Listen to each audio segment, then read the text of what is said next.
who am I here with today? If you don't mind introducing yourself, your name, title, and organization. So I'm April Smith-Hirak. I'm the Regional Health Administrator here in New York for the Federal Department of Health and Human Services, and I work for the Office of the Assistant Secretary for Health. That's great. Well, welcome, April. So is this your first HITLAB Summit, or have you been to it in the past? Oh my goodness, I can't count anymore.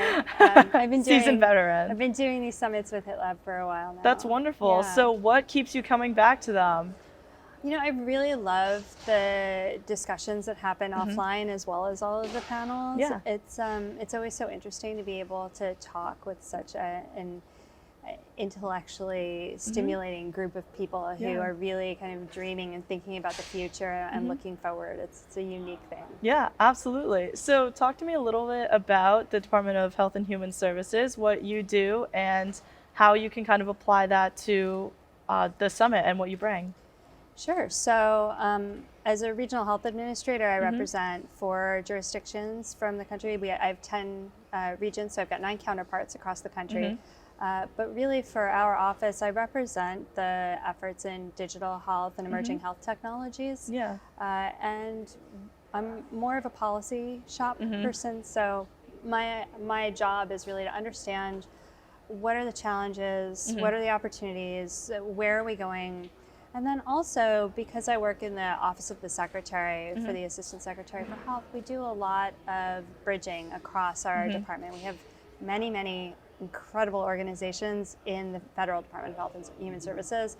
And we're large and we're bureaucratic, and sometimes we don't do as good a job as we would like of talking to each other. So one of the other things that I do is kind of weave those together, getting conversations going between, say, CMS and FDA. Yeah, absolutely. So in your ideal world, what does the marriage between digital health and HHS look like?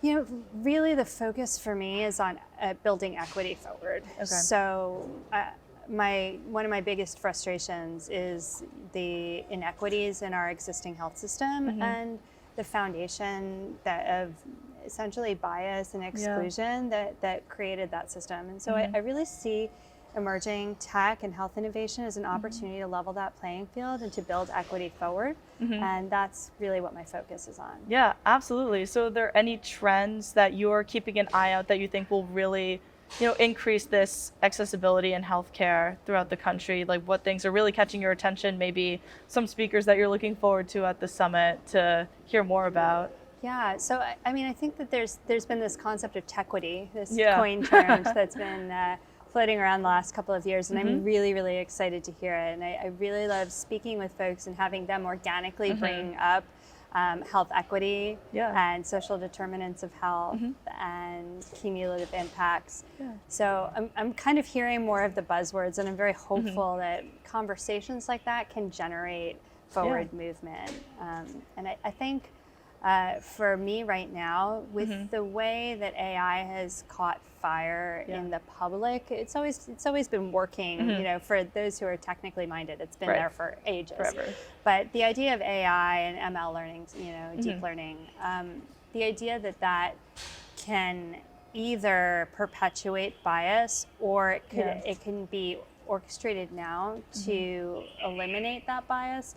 I feel like we're at a really crucial point where we have an opportunity that we should seize. Yeah, absolutely. So I understand that you're a guest speaker at the summit. If you could summarize what you're going to be talking about and what you want people to take away from it. Sure. Well, I talked about exactly what we just talked about, where the healthcare system is going and how tools can be incorporated. And we talked a little bit about how overwhelming the changes that are happening right now could be for physicians and systems and also for federal entities. We have a lot of work to do.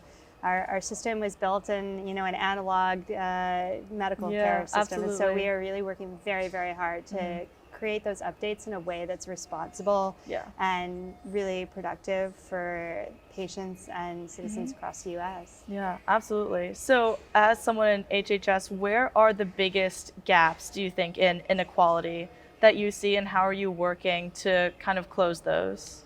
Well, I think that a lot of cultural awareness is part of what we need. There's this talk of the digital divide, and I think we make a lot of assumptions when we talk about that as well, and certainly it exists. but I think we need to be more thoughtful about the ways in which we include people.